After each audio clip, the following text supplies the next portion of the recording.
Hello everybody and welcome to Retroratchet. So today we have a Nissan Bluebird 1.8 ZX Turbo. So this one is in a little bit of a sorry state, as we can see. I would actually consider it to be a bit of a barn find, even though it happens to be outside. So what do we think?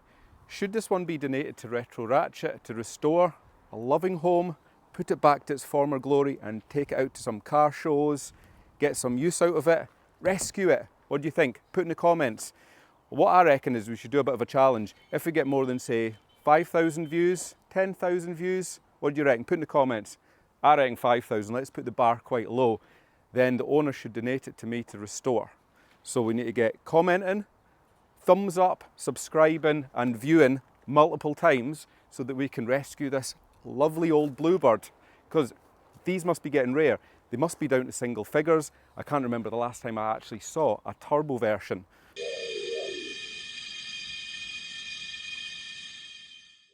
Right, what do I know about Nissan Bluebirds? Well, not a massive amount. They were released in 1986 and they ran for 4 years till 1990, but they were actually a very important car for the UK car manufacturing industry. It was the first car to be built in Nissan's Washington plant up near Sunderland. They were a real favourite for taxi drivers, obviously not the Turbo ZX version, but the 2-litre diesel, fleet users. And why? Because they were super reliable. They went on for hundreds and hundreds of thousands of miles without breaking down, and they were very easy to repair.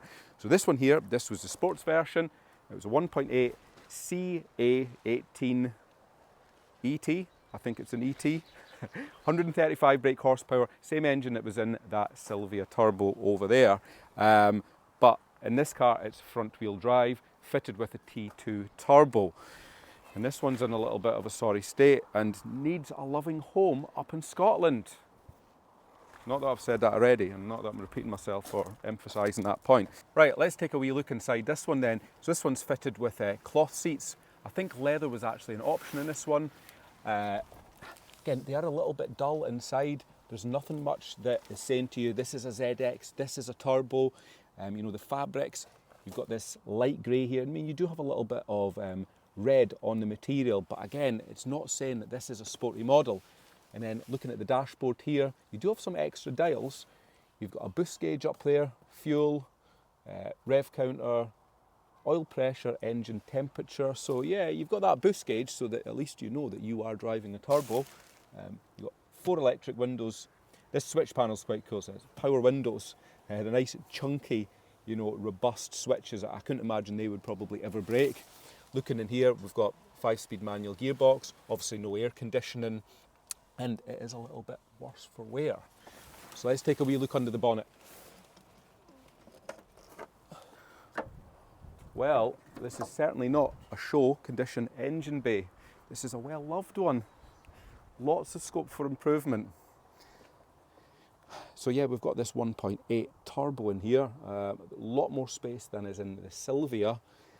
Good bit of corrosion on this one, I think, around that bulkhead area when you look at it. Yeah, a lot going on under here. So again, you've got this metal air intake here and quite a long pathway over to the turbo. Don't know what this is here actually. That's a little bit unusual because I'm assuming that is your air filter element there going into your airflow meter under there. So you've got this weird canister here, and then this goes down in to feed the turbo down there. And then you've got this charge pipe back here up to the throttle body and plenum, and then back into the engine.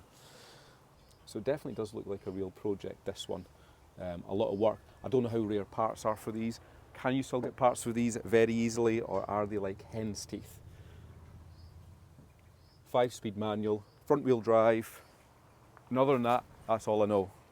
Right, let's take a wee look at the bodywork. It's missing its all-important ZX turbo badges. I mean, yeah, it does just look like a 1.8 LX or something from this view, except you do have this boot spoiler rubber. Pretty squishy, this one, actually.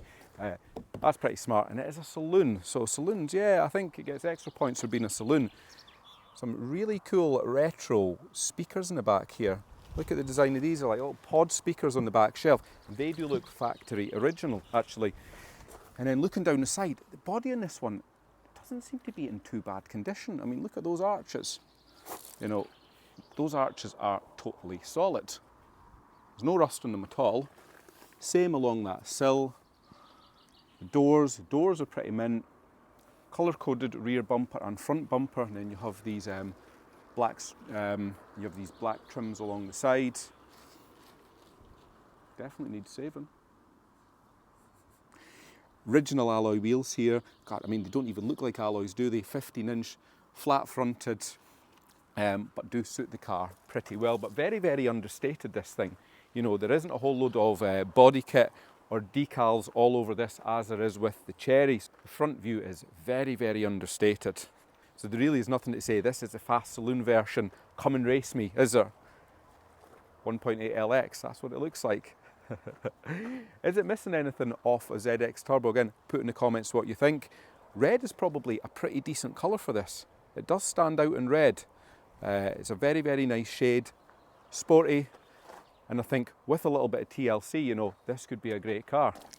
Right, let's take another wee walk around the car.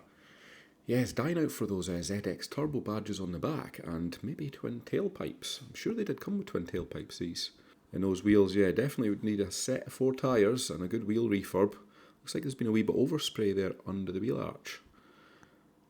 And the reason that tarpaulin's on is because there is no sunroof cassette in the car, so it is at risk at the moment.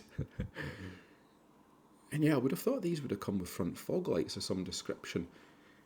It does look just a little bit bland on the front, although it might not be the original front bumper. Door trims. I mean, the cloth is actually intact, so you may actually be able to save those. Now the seats. I loved the seats. They were a little bit worse for wear actually when you get further down this driver's side one, but very original, and I think you could probably salvage them. And there's a dash panel there. Yeah, non-original cassette player. Well, it's not cassette, CD player. This is probably where the most amount of work would be, tidying up this engine bay, but what I can tell you is this engine runs mint. I didn't actually manage to get any footage on the day, unfortunately, but a good bit of tidying up and painting, you know, would absolutely transform it. An unusual looking air intake filter there, big metal canister. So what do you guys think? Hashtag save the ZX Turbo Bluebird, yes or no? Or do we just leave it as it is? That'll be alright, won't it? Now, if rare, red 80s and 90s turbos is your thing, then check out the link in the description for a video done at the same site on these 3. Nissan Silvia 1.8 turbo. This thing was unreal, the condition of this one. And check out the colour of that interior. And then we had probably the rarest of them all, Nissan Cherry Turbo. This was my personal favourite. 1.5. Again, the seats, look at that, they're actually original. And then last but not least, we had a Phase 2 Fiat Uno Turbo. My least favourite, but I still actually quite liked it, and I would actually quite fancy a drive in that one at some point.